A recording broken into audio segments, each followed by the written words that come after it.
Hello, sensational second graders, and welcome to our Read Aloud Lesson 6. Go ahead and get out your book, The Case of the Dognapped Cat. We are on page 49, chapter 6. Here we go. Mark turned right at Main Street and headed for City Hall.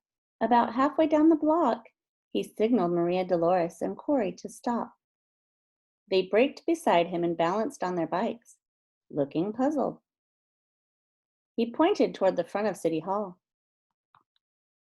There's Travis with Sheriff Hadley, Mark said. What's he doing here? Maybe he's working on the case, Maria Dolores said. If he is, he's one step ahead of us. Come on, Mark said, pushing off. Let's find out.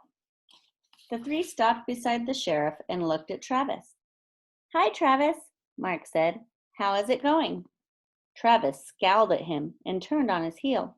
He stalked away. What's the matter with him? Mark asked. What did I say? He's just upset, son, the sheriff replied.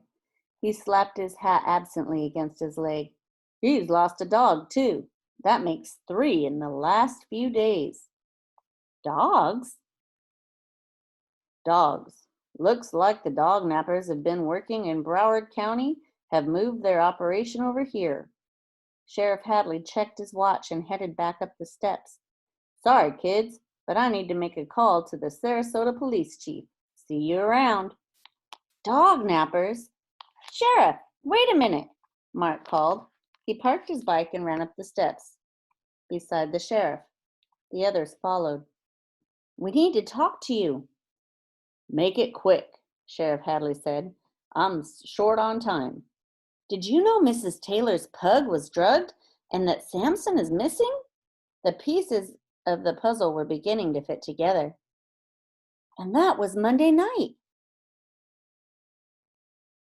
The sheriff stopped. Uh-huh. I talked to Mrs. Taylor that night. Hysterical woman. And I heard about Samson. So what? Well, if Samson ate some of the pug's food, he probably got drugged, see? And maybe the dog nappers mistook him for the pug and kidnapped him. See? It all fits. Mark tripped over a step in his excitement. Don't you get it? Sheriff Hadley rubbed his graying hair and gave Mark an exasperated look. Now, what professional dog napper is going to mistake a cat for a dog, even a cat like Samson? Maybe they were in a hurry. Maybe it was too dark. Mark reached the door just as the sheriff opened it.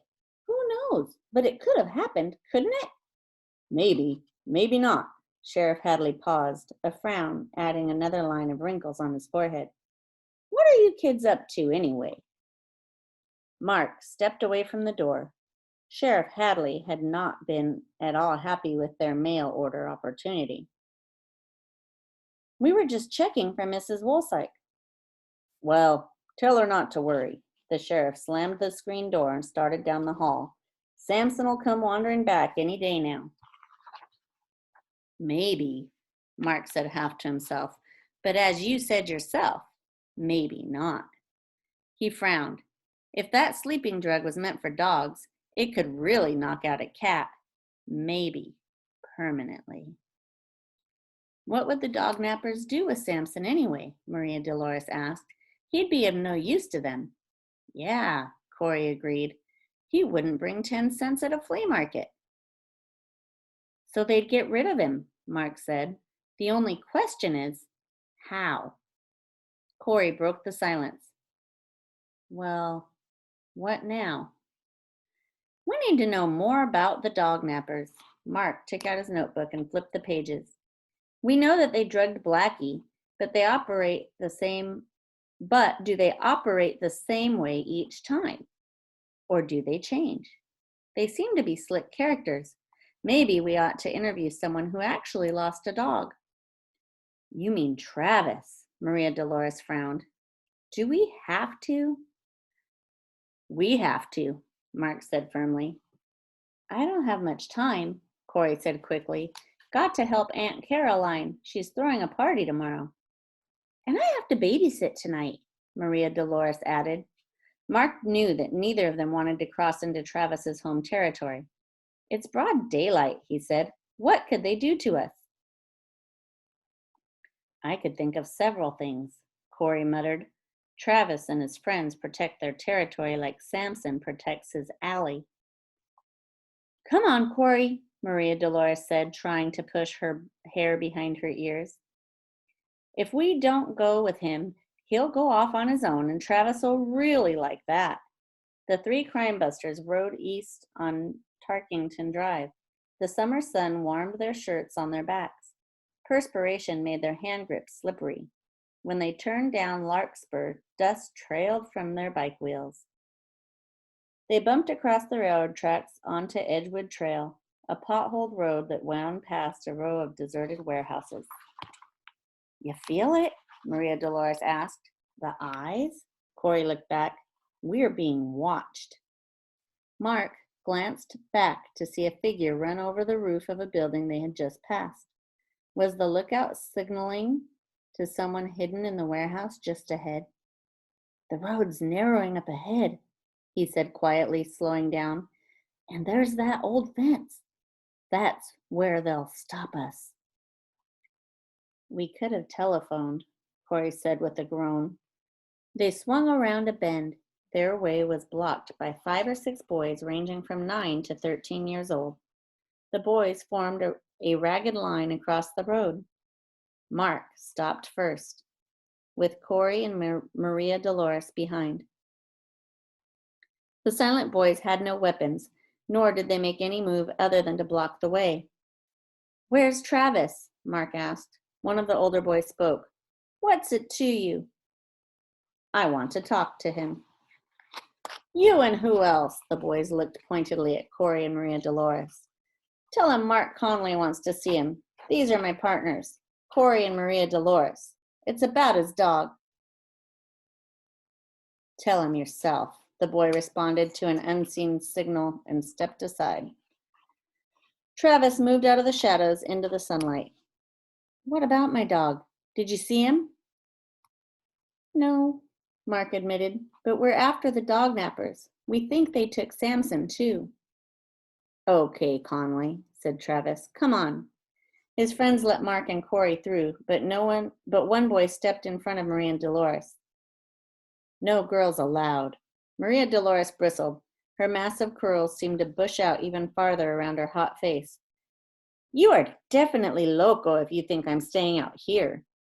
Maria Dolores is one of us, Mark said firmly. Let her through. The boy looked at Travis. She can come, Travis said. Maria Dolores pushed her bike toward the boy. Take care of this for me, please. She walked past him, head held high. Mark grinned at the boy's outraged look, then turned to follow Travis. He led them into one of the deserted warehouses. In a back room, a rough office had been made from abandoned tables and chairs. Travis waved toward one of the chairs. Sit down. Mark lowered himself into the wobbly chair. Sheriff Hadley said you lost a dog. What kind was it? Travis frowned. A setter, purebred. Surprised? Mark stared at him, puzzled. Why would I be surprised? Travis shrugged. My aunt gave him to me 2 years ago. And he was stolen just recently? Mark asked. Last night. Somebody slid in, snatched him without a sound. No struggle, nothing. Skeeter just wasn't there in the morning. Did you check his food dish? Maria Dolores asked. Travis gave her a sharp look. Sure, it was empty, same as usual. Say, what is this anyway? What business is it of yours? No one saw anything? Heard anything? I told you once, no. Maria looked around at the group of boys. You guys keep track of your neighborhood. Did you see anything unusual that night? Any strangers? One of the boys nodded. Yeah, come to think of it, there was a green van cruising about 9. I saw it on St. Mark around about 9:30, and later on Linden, just cruising. Mark's hopes rose. Did you see anyone in it? The boy shook his head. It was dark. What did the van look like? Dark green, muddy, like 100 others. So what? The boy asked. Hey, Travis interrupted. No more questions. Just beat it, you hear? We're trying to help, Mark said. If we could just join forces. Not likely. Travis's scowl was back in place. You've used up your time, and this is our clubhouse. Move on. Mark turned and led his friends to the door. Have it your way. Hey, the boy who had mentioned the van shouted after them. I just remembered. The van had something about a lawn mowing service written on it. Mark turned back. Could you read what it said? The guy shrugged. I said the truck was muddy. Thanks anyway, Mark said. That's a help. He tried to look casual as he got on his bike. Maria Dolores and Corey rode beside him. Behind them, he knew Travis's friends stood silently, watching. When the bend hid them from sight, Mark pedaled faster.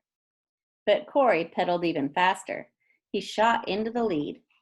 Let's get out of here, he said. This place gives me the creeps. All right, second graders, tune in tomorrow for chapter 7. Have a beautiful day. Bye.